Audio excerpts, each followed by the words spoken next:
I ask of every citizen and every leader to respect our police and to support our police to make sure that they secure our country.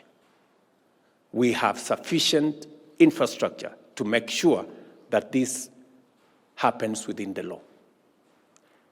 I am very proud of what our policemen and women have done in Haiti, for example. Kenya was chosen amongst many nations because we have a professional police service that works within the law, that operates within the parameters of the requirement of human rights, and to make sure that our nation is managed in a manner that respects the law, but makes sure that we are a stable, progressive, and democratic nation. So to IG and your team, you have my support 100% to secure this nation and to operate for all of us, every citizen. Nobody is above the law. None of us is above the law. You cannot intimidate the police. You cannot use force against the police, or insult, or threaten the police. You are threatening our nation. Because these are our frontline defenders of our rights as Kenyans and of the right of this nation to be peaceful and to be secure. So, ladies and gentlemen of the police force who are here today, of the police service who are here today, I want to give you my assurance that as you secure this nation is going to make sure that you are also safe and your families are safe. To our policemen and women, I want to say that as president, I am very proud of what our security agencies have been able to do to secure our nation, to secure our properties, and to make sure that our families can sleep in peace. And it is the reason why among my first assignments as president was to look at the terms of service and emoluments of our policemen, of our prisons, NYS, and serving police security officers in that space.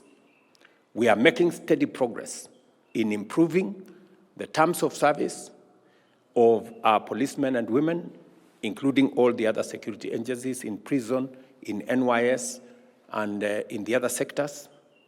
And it is also the reason why I have taken the firm position that we must look after our policemen and women as they look after our families and our properties and securing our nation.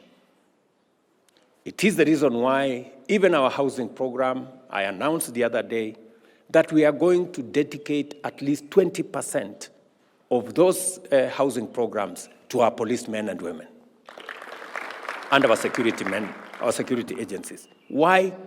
Because for a very long time, our policemen and women served and lived in very deplorable and dehumanizing conditions. And that is why we are now building additional facilities, more houses for our policemen and women, and giving them an opportunity to own homes like all other citizens. I will continue to make sure that every security officer, every person who puts their lives on the line for our nation so that our families can be safe, so that our properties can be safe, and so that our nation can be safe, I will make sure that this nation stands by them and supports them. And I say this without fear of any contradiction, because without peace and security, Without stability, we don't have a nation. It is just as simple as that. And as Kenyans, we must be clear on how we go and where we go and how we get where we want to get. I must say this as president, that without peace, without security, without stability, we don't have a nation. The people who put their lives on the line to make sure that our families are safe, that our properties and nation is safe and stable, are our security agencies. As they put their lives on the line, we as a nation will support them. This administration will stand by them so that they can discharge their responsibilities within the law and make sure that our nation is safe. For the people who want to undermine, demean, try to intimidate our security agencies, I am telling them you're doing the wrong thing. Our security men and women deserve every support that we can muster for them to secure our nation. And we must work with them. And therefore, to every police officer, from the constable, the man on the beat, I give you my assurance that the government of Kenya will support you, will stand by you as you secure our nation and as you secure our country and keep our families safe and our properties safe. Kenya is a great sporting nation, and our Kenya Police is the incubator, the powerhouse of sports in Kenya.